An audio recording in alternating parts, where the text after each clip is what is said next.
Okay, to everybody. As always, today we learn Leili Nishmat Avigdor Chai Avram and Mertzi Rachalea, who this week, beginning of the week on Sunday, was hard to believe his first yard site. Those of you who were in attendance at the Askara or who've seen it on Zoom or saw it on Zoom or seen it on YouTube, it was Baruch Hashem very mechubad and very much a beautiful testament to a young man's life. And as we said then, and everyone said then, and I say now, all the learning we do is truly was inspired by him, and should act as a chut for him as well. Okay, topic continues today to be anger, and we will hopefully also get into the topic of jealousy. We won't get through the whole thing, but we'll start with anger.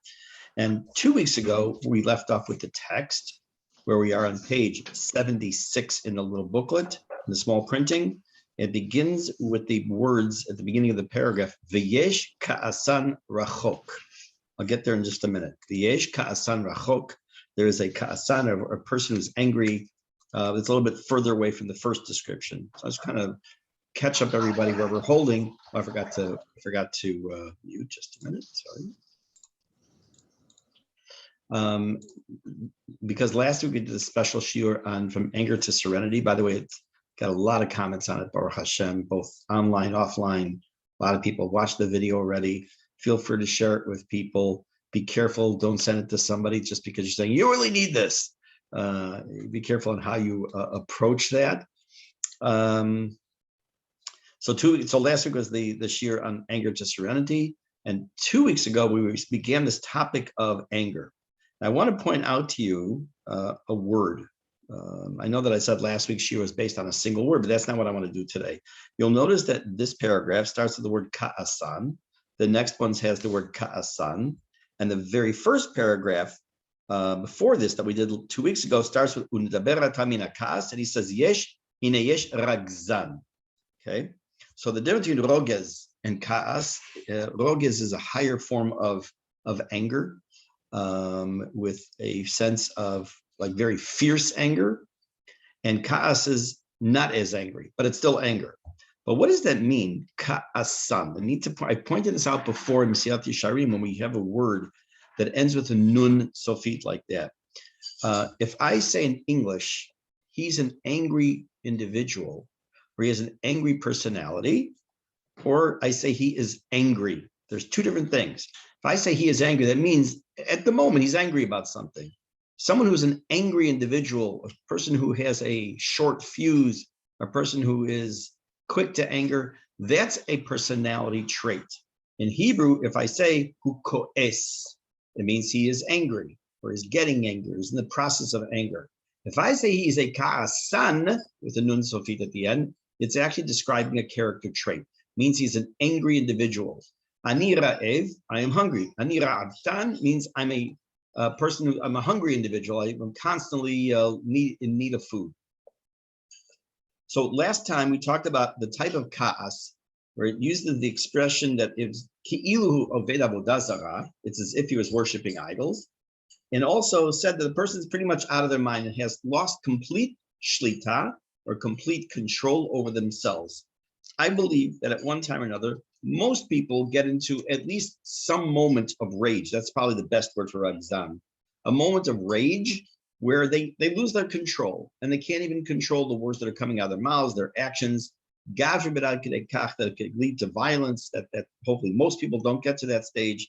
But that's the description in that first paragraph. The second paragraph, which says, again, v'yesh ka'asan rachok mizeh, there's an angry personality that's definitely far from that first one he described, the who, and that is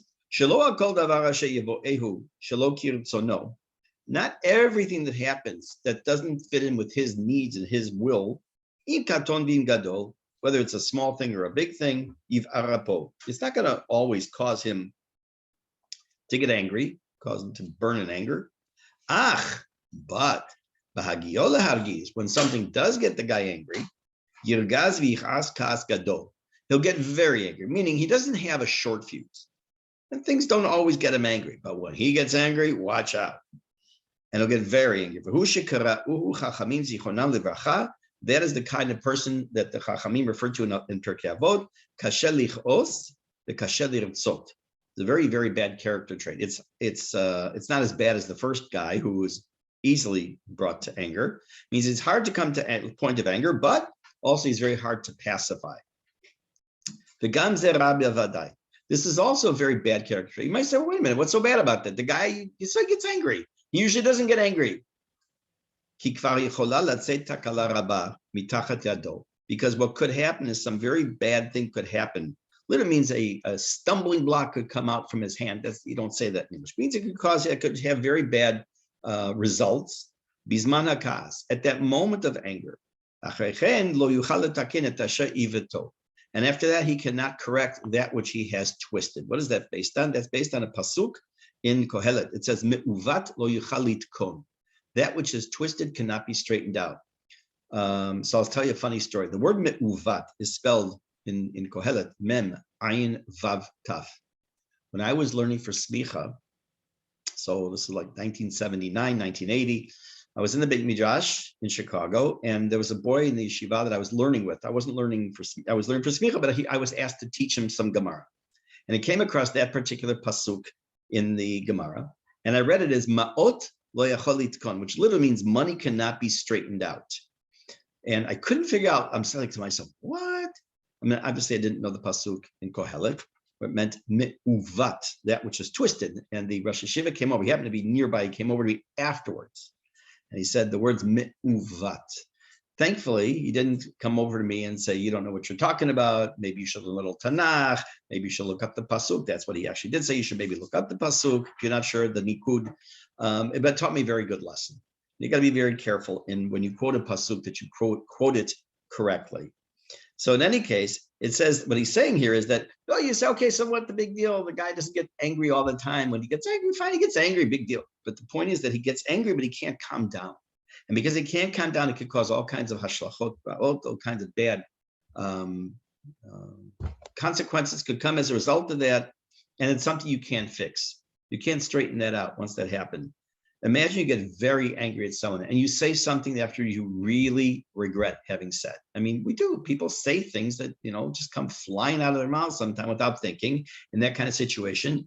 And even when you apologize, very often that other person who may accept your apology, there's still something that lingers, and it can take years for people to get over that. And unfortunately, sometimes that's the cause of family members not talking to each other, more often than not.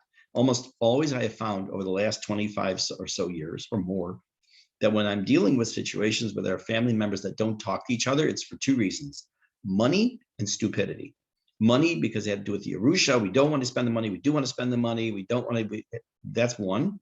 And the other is just stupidity. Something like, he sat next to me in the car and I didn't want him to sit next to me, whatever, shtuyot. And that causes rifts within families for years. And that's exactly what it's talking about here too, that it is a takala that could be tremendously bad, that can go on for a long time. Next paragraph. And then there's a lower level of a ka'asan. He's not going to get out of his mind, not going to make it a bad situation. And even when he does get angry, it's just mildly angry. He doesn't go out of his mind. He doesn't lose his mind. But he still holds on to that anger.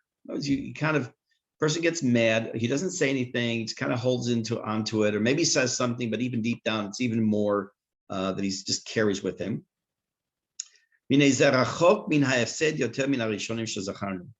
That this is far from the loss that's already been mentioned before. I mean, you might think okay, so what? He didn't break any chairs. He didn't insult somebody. He didn't cause a terrible wound in somebody physically or mentally. But the problem is at that point, you're still not naki. Remember the title of this chapter. This is over the 13th shiur in this chapter. We have at least 2 or 3 more to go. It's the longest chapter. And the topic is nikiut, to be clean, to not have any vestige of, and in this case, it's anger. So he's not completely naki. He's not even considered zahir. As long as the anger still makes an impression on him, he still has not left the rubric, as it were, of being someone who's an angry individual. So that's kind of really painting us all into a corner when you think about it, because it's almost saying you cannot get angry. I don't think there's a single mental health professional that will tell you that that's healthy. How is that healthy? Because we talked about this last week in the shiur I gave, and I talked about, I think, the week before also, that when you do have anger, you need to deal with it. And you can't keep stuffing it, because when you do that, it causes you to explode, and definitely in an inappropriate time, and it could cause even more problems. So in that kind of situation, one needs to express their anger. We're going to see in this next paragraph a little bit more about that. But also, I would say, kind of as an aside, I didn't mention it last week, some people, unfortunately, the reading of Mesilat Yesharim or hearing a shiur on anger isn't sufficient. It may be sufficient to wake them up. It may be sufficient for a person to realize that they do have a problem, but some people need a lot more than that. They may need anger management. They may need therapy. And I'm just going to talk about that for 1 minute for a reason. I had someone who came to me. I'm not going to say male or female. I'm not going to say a 20-year-old or 50-year-old. It makes no difference because it's the same concept. I've had many people over the years come to me with problems. And when it comes to mental health issues, there's a stigma whether a person is bipolar, a person has anger management issues, a person has, you just fill in the blank of the mental health issue. And by the way, anger itself is not a mental health issue. When it takes over your life and you're an angry individual and a short fuse and it affects your life and others, is a mental health issue. It's also a character trait issue, obviously. And very often they'll say, well, it'll take care of itself. It'll get better somehow.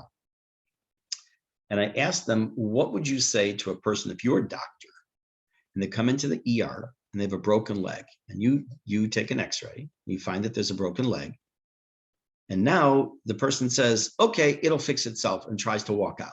What would you tell that person? And they say they're crazy. It's not going to just fix itself. You have to do something proactive. And that's where I always get my hook.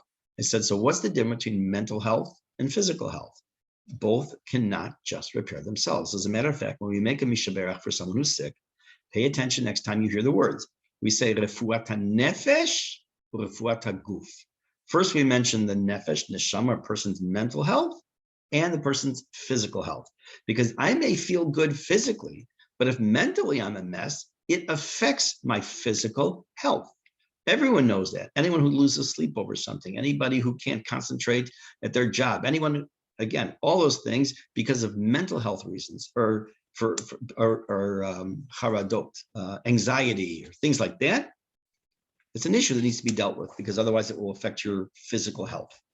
And he's saying to us here, when it comes to kaas, that it affects us in a physical way, but more so than a physical way, it also affects other people and other things, physical things, as a result of what you might do with your kaas. Now, let's go to the next paragraph. And there's another lower level of kaas. It's a person who's very difficult to make them angry. And his anger, when he does have it, he's not feeling destructive. What? It's just he's not in a destructive anger kind of person, but it's a small amount of anger. And how much is that anger that lasts? It's fleeting, it's passing. From the moment he becomes angry, beteva, naturally, that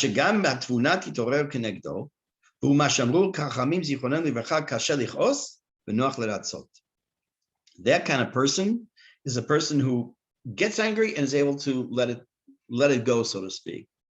With apologies to Disney, and I will not sing the song.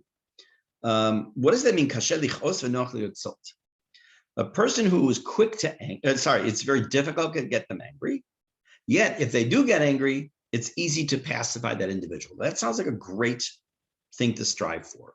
That's a pretty darn good level from the one extreme of when a person doesn't feel that their will is being done, that he's ready to destroy the entire world, and they go out of their mind, to this point of it's difficult to make that person angry. But on the other hand, once they do get angry, it's brief, it's fleeting, and it's easy to pacify them. It's very good. Because naturally we have anger. And if he's able to overcome it, even at the moment of that anger, he will not get like all burning and consumed with it, and he overcomes that. Even that small amount of kas will not last long, but rather it's fleeting, it passes quickly. He is obviously very praiseworthy. Again, that's a great midah to get to. It's a great character trait. What does that pasuk mean?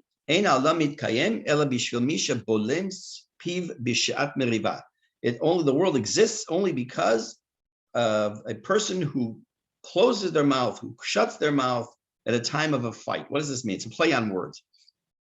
Tola eretz al belima.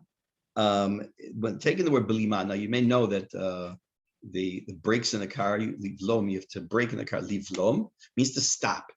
So instead of saying that the world hangs in the air, so to speak, it's also telling us that the world, again, a play on words, exists or continues to exist because of people who are willing to keep their mouths shut at the time of an argument. I'm going to read one more sentence and explain a little more. Vahainu, meaning, he already did get woken to anger, but by him overcoming it, bolem piv, he closes his mouth. There is a statement that I'm sure many of you know, Pirkei Avot, siag lechochma shtika. A fence, a protective measure for wisdom is being quiet. It is a very difficult thing to do. It's a very difficult thing to do because when someone gives it to you over the head, so to speak, you want to give it back. However, I want to tell you something. I have to find the source. I know there's a source for it because I've spoken about it before. And there's also a shiur I heard many years ago about this topic. If someone is yelling and screaming at you, someone gets angry at you, first of all, if you're wrong, forget this for a minute, but forget that shiur for a minute. If you made a mistake and somebody is yelling at you, that first they shouldn't be yelling at you. Well, let's assume they get angry at you. The best thing you can do is to own up to your mistake. I made a mistake. I was wrong. I had a situation one time when I was Rav in Chicago. Thank God it was a great shidduch, very few political problems, very few issues. It was a wonderful community. I still think it's a great community, although it's changed radically.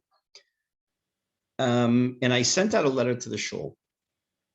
And I didn't consult the president first. And again, just parenthetically, I got along, we had a few presidents, so I was the rabbi, and we got along great. It was never any tension between us, except this one time. I heard back through the grapevine, unfortunately it wasn't direct, that he was very angry, that I sent this letter out to the congregation, and he was upset. He came into Shul Shabbat morning, and I went over to him, and I said to him, this is not the time nor the place. Just know I apologize. You're right. We'll talk after davening. That's all. Never saw a word after that. We talked and everything was fine. Because when you admit to your mistake, you're really saying to the other person, you're right. And now if you're saying you're right, why does that person need to continue with their anger? You just told them they're right. We all have stories like that, right? I just told a story to somebody the other day. I was sitting in traffic years and years ago. I had a car. I was sitting in traffic and I was at a red light and I was blocking the crosswalk. And there was this elderly lady trying to cross. I had my window down and she starts yelling at me because I'm blocking her way for walking across the street. I said, Givet, at tzodeket. I mean, I kind of said it loudly like that on purpose. And she looked at me like she didn't know what to do with that. She was looking for a fight. She was looking for me to say, well, so what? Walk around the car, the usual response. And I said, you're right. And she stopped. She said, okay, toda yom tov. And she walked, and I backed up a little that I could because of the car behind me. And she went around. when you say and you admit your mistake, you help the situation. What you don't help the situation is when you start arguing and you're wrong. We all make mistakes. When you try to justify your mistake, sometimes it's worthwhile. There's no, look, I made the mistake, but here's why. Fine, okay. But very often people get themselves deeper and deeper and deeper into trouble when they want to, in their mind, they know they're wrong and they even fight their position and they're wrong. And that feeds the anger on the other side. It's a very bad thing to do. You need to try to own up to your mistake. And sometimes even proactively, meaning you did something wrong. The person that you may have harmed or hurt or caused a problem for doesn't even know yet. You go to that person and say, look, here's the deal. I want you to know this is what happened. I'm going to fix it.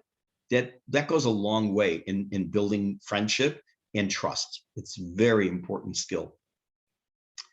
So what it says here, as I was saying, is going back to this idea of the shir is that I heard, is that it tells us that if a person is ne'elav, person's getting insulted, and they don't respond, the other person's yelling at them, they just keep their mouth quiet, they get a reward in Gan Eden for that. It's not that they did a good job, which they did. It's not just that they didn't cause more problems, which they didn't, but they actually get a reward in Gan Eden for being quiet and just taking that. Now, I'm not talking about verbal abuse, like, oh, you're an idiot, you're a fool, you don't know how to cook, you're the stupidest person I've ever met. I'm not talking about that kind of stuff, because that's verbal abuse and that's mental cruelty. And that I have my own personal beliefs, which I will not say on tape, but what should happen to such a person who does that.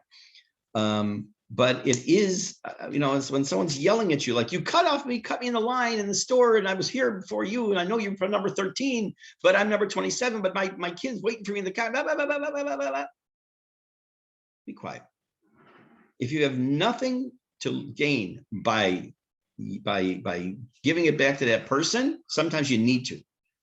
But when you don't have something to gain, then you're doing yourself a tremendous service by being quiet and disservice by giving it back to them. Let's take a look at the next paragraph. Omnam, however, midato shel Hillel hazaken ola al kol ele. The character trait of Hillel is better than anybody's. Shekvar lo haya makpid al shum davar. He wasn't makpid on anything that happened to him or some people said to him. He didn't even have a shred. He didn't even have an awakening even of. He wasn't stirred to anger at all by anything done to him. That person is completely free of ka'as, 100%. Again, is that something we should strive for? If we want to strive for something like that, we have to be very secure in our mental health. Personally, and I think the Rambam says this as well, that he does in one place say something like this, don't get angry at all. And another place he says, don't be adish, don't be completely, I don't care. I don't care, whatever happens, because you need to be a person who responds in kind. Personally, I think that the second to last, which is mentioned in Pirkei Avot, be difficult, be hard for you to become angry and quick to be pacified, is probably the best character trait. But if you are looking for nikiyut, if that's what you're striving for, then it needs to be more like Hillel Zaken. But sometimes we know that you do need to get angry about something. Give you a great example. Moshe Rabbeinu came down from Har Sinai. Hashem tells him, Lech red, ki shichet amecha. Go down from the mountain. Moshe Rabbeinu came up to Har Sinai to get the Torah the first time. Hashem tells him, go down the mountain because your people have messed up. Your people, meaning the Erev Rav. And as he's coming down the mountain, he sees Yehoshua. And Yehoshua is like confused. He doesn't know what's going on. He hears all this noise down at the bottom of the mountain. And Moshe says, "En kol anot chalusha ve'en kol anot gevura, kol anot anochi shomea." It's not a noise of a victory. It's not a noise of weakness, meaning it's not like they're losing a war. It's just a lot of noise. They're messing up. It's being frivolity. What does Moshe do? he gets angry at Am Yisrael. He takes the luchot, he throws them on the ground. It says in multiple opinions, either the letters flew off the luchot and he couldn't hold them anymore. As a matter of fact, he didn't ask God's permission. It's one of those three things in the Gemara, I think Sanhedrin, but I don't remember for sure, that says that Moshe did on his own, and Hashem says Yasher Koach, that he did it. I guess that proves that he wasn't Sephardi, because he'd say Chazaku Baruch. But he says specifically Yasher Koach.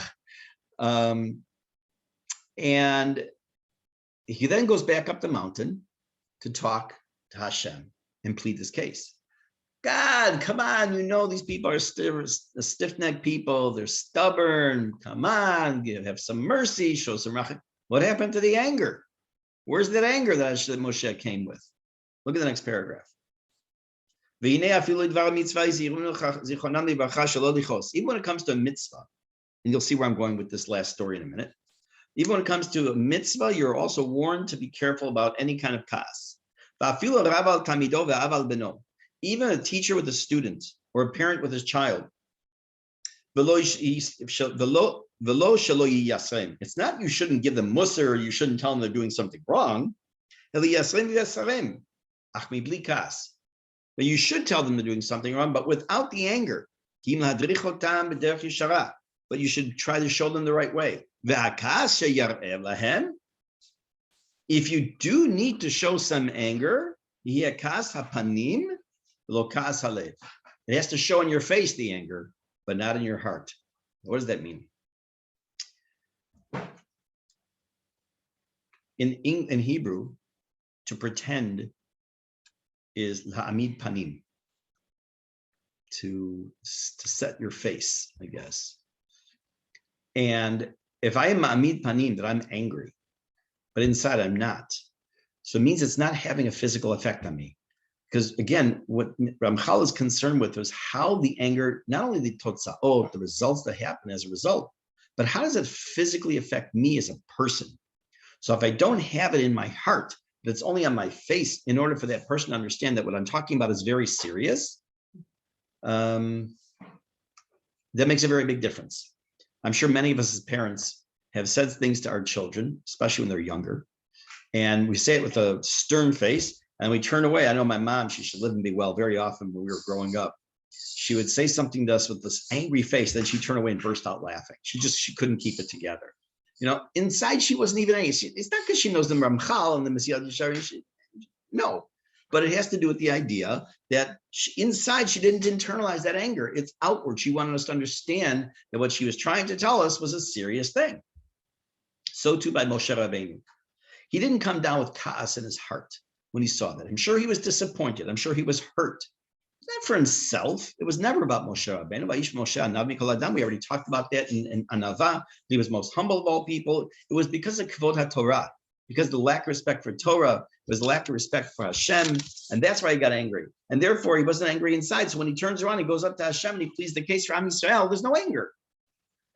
It's a matter of fact, it's just begging for rachamim. He's asking Hashem for mercy. Continue the paragraph. V'amar Shlomo, and Shlomo said, Al tevahel b'ruchacha lichos, v'omer ki le'evil yaharab ka'ash, v'amru zichronan livracha b'shlosha dvarim adam nikar b'koso, v'kiso v'ka'aso. First of all, those two psukim have to do with the idea that anger kills. We know, I say we because I'm so important, I'm sure I'm very like a big scholar here.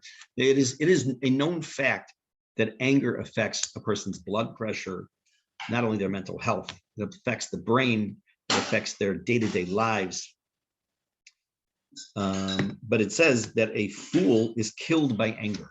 It's not even a mashal necessarily. It's a very clear statement. But what does this mean? Bishlosha devarim, I'm sure some of you have heard this before. Bishlosha devarim adam nikar. A person is recognized by three things. It's a wonderful play on words or usage of words. Bikoso, with his cup. Bikiso, with his pocket. Uvekaaso, and his anger. So the idea is like this.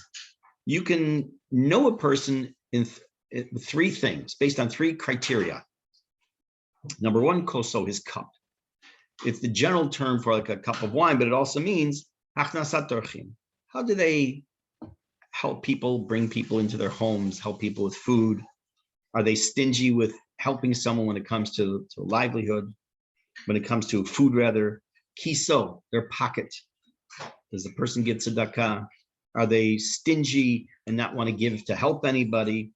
And finally, ka'aso, a person's anger. That's one of the three benchmarks we're told about in Gemara and Eruvin.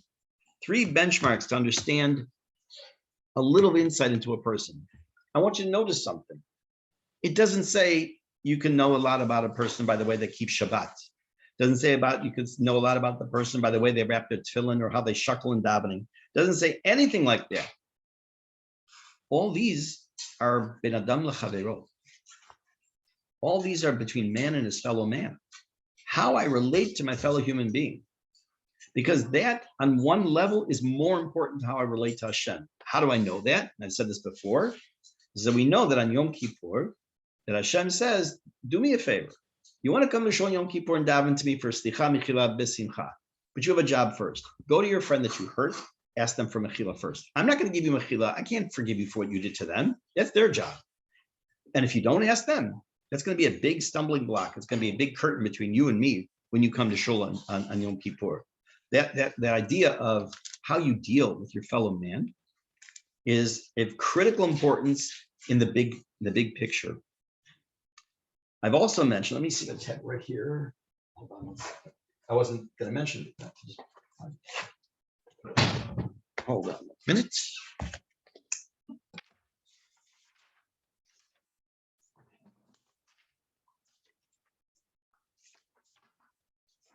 If I can find it real fast, I will mention it.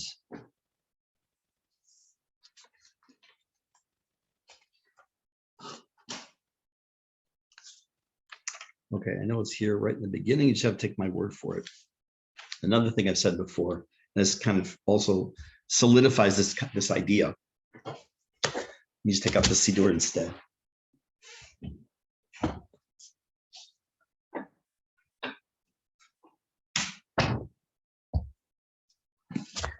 If someone walked in right now, they think I'm a big Talmud Chacham, all these books on the table. There is a custom, something I do every day. There's a custom that before davening, before you actually start with a hodu or mizmor, to say the following paragraph. I take upon myself to accept on myself the mitzvat aseh, that you should love your neighbor like yourself. By the way, that's not a nice thing to do. It's a mitzvah. It's the same mitzvah you have to take a lulav. It's the same mitzvah you have to give tzedakah. Same mitzvah you have to keep Shabbat. It's one of the 613 mitzvot. And I love every one of the Jewish people like my own neshama, my own soul, with all my heart. And I now prepare myself to daven before God. Now, the question could be easily asked. Why, as you're about to approach God in the morning for the first time, is that the appropriate time to say those words, that you accept upon yourself the mitzvah? Maybe at the end of davening, now you're going to go out to the world, maybe before you go to sleep, so you can wake up with that already on your mind. Why now? So the Ari, or maybe it says here, I'll tell you. Yeah, the Arizal said the following. Actually, this is his tefillah that he says we should say. And I think it was the Maharil or the Maharal. I forgot who. I'd have to look it up because I wasn't prepared to mention this today, but take my word for it. One of them says that the reason is as follows. We do it then. The way I treat my fellow man, if it's with kas, with jealousy, which we're going to obviously probably end up doing next week, if I do get to it today, maybe. However I relate to my fellow human being, or fellow Jew, that has a direct effect on my tefillot and shamayim. I want you to hear that again. The better the person I am, the more I treat my fellow Jew with respect, the more I try to help my fellow Jew, Hashem is more open, so to speak, to accept my tefillot. The worse I treat my fellow Jew, the more anger I have, the more jealousy I have, the more I cheat, the more I am involved in geneva, even if it's geneva dat or just whatever it might be. In all this chapter, these things they mentioned, the more I do those things, the bigger the block becomes between me and God. and it has a direct effect on how my tefillot are received by Hashem. And therefore, when I start my day by saying, I accept upon myself the mitzvah, not just to throw the words out. I actually have in my siddur, I won't say who or what. I have a couple of groups of people I list in the siddur, so I kind of look at them when I say this, because it's kind of hard to have this love for every single fellow Jew, unfortunately, that I have to have this feeling that I love every single Jew. Because when I show, and at least show my intention, my true intention to love every fellow Jew, then what happens, those gates open up, that masach, that screen, which I talked about last night in Tanya from a different perspective, that screen is removed, and my tefillot can get closer to Hashem, so to speak. Doesn't mean they're going to get answered. Just means that they're going to get to the right address. Does it mean that if I daven and I didn't say this, that Hashem and I'm an angry person or a jealous person, that my tefillot are going to get kind of lost in the wind somewhere? Of course not.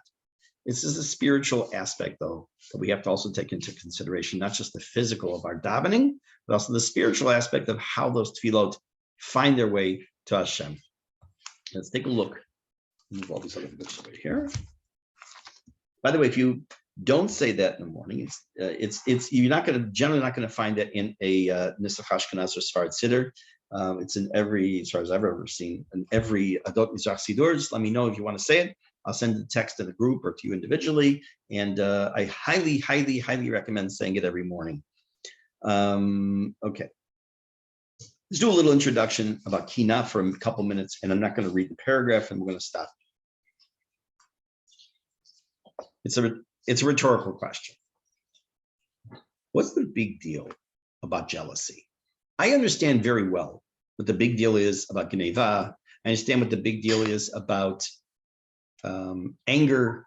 I understand what the big deal is about gava, of haughtiness. I understand what the big deal could be about pretty much every topic. Chil Hashem for sure, Nikima Netira, taking revenge, lying. Absolutely understand all those. You drive down the street with a nice new car. And I say to myself, I wish I had that also. I'm really jealous. What's the big deal? Who am I hurting? That's part one. Part two, how is kin'ah different from the mitzvah, mitzvat lo taseh, and the 10 commandments, lo tachmod?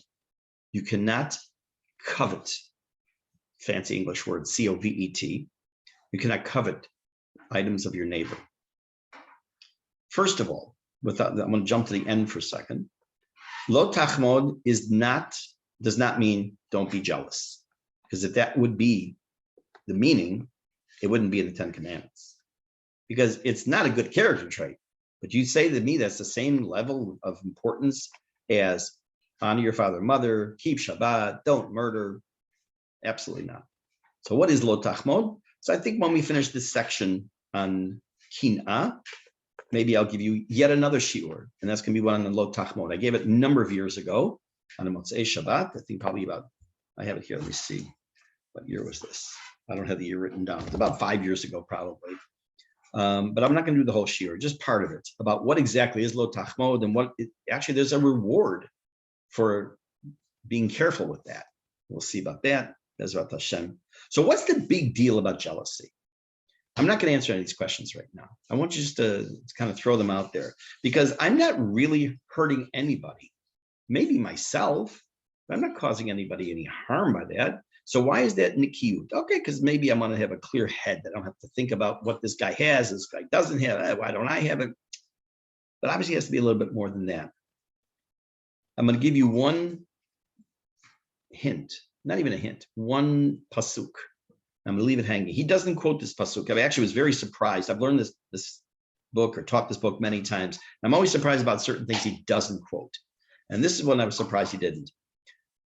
Assume for a moment you have an older sibling, an older brother, an older sister, and they get picked for an unbelievably great job. Not only that, you could have had that job too. And they get this, not only they get this great job, they have this tremendous notoriety and they're so well known now. And everyone uses the person, your sibling's name, and okay, maybe you might be happy for them on the outside, but deep down, you may be a little bit jealous. Why wasn't that me? Moshe Rabbeinu was given a mission by God. And the mission was go to Paro and tell them, Shalachet ami v'ya'avduni. Let my people go so that they may serve me. Don't leave that little piece off. I had a teacher in 9th grade who said that the signs that at that time in the 70s around the United States, let my people go, about Soviet Jewry were wrong. He said they left off the main word, the Ya'avduni. All the signs in the United States around shuls and JCCs in the 70s, the early 70s would say, let my people go. Is that Shalachet ami? But he says, you left out the most important word, v'ya'avduni, so that they may serve me. Our goal is not freedom. That's not our goal. It's not our goal at all. Our goal is to be able to be free to serve Hashem. So Hashem says to Moshe, go to Paro and tell him, let my people go. And he says, whatever, who am I? Mi anochi ke'elech. Besides which, I'm a kvad pel kvad lashon. I'm a stutterer. I'm a stammerer. I lisp. I can't do this. Send somebody else. And he's going back and forth. He argues with Hashem for a few days. So Hashem assures him, chill, don't worry. You know why? Your brother Aaron, your older brother Aaron, is going to go with you, and he's going to act as your spokesperson. Now, put yourself in Aaron's position for a moment. You have a younger brother who has not grown up with the family. As a matter of fact, your baby brother's grown up in literally among royalty, and now God plucks him out. This shepherd, he plucks him out and says, "You're going to be the big guy. You're going to be the one running the show." So, okay, God comes to Aaron. Aaron could say, "Okay, fine, I'll go. I'll help him." And Hashem says very clearly, that Aaron's going to come to you. And he's going to see you. V'samach bilibo. He's going to be happy in his heart, meaning it's not just, oh, I'm so happy for you, but inside he's burning you with jealousy. Even internally, he was also very happy for him. So what does kinah do? How is that bad? That's Bezrat Hashem, what we're going to deal with next Tuesday morning, or Wednesday morning. I guess it's Wednesday. Bezrat Hashem, and I wish you all a wonderful day.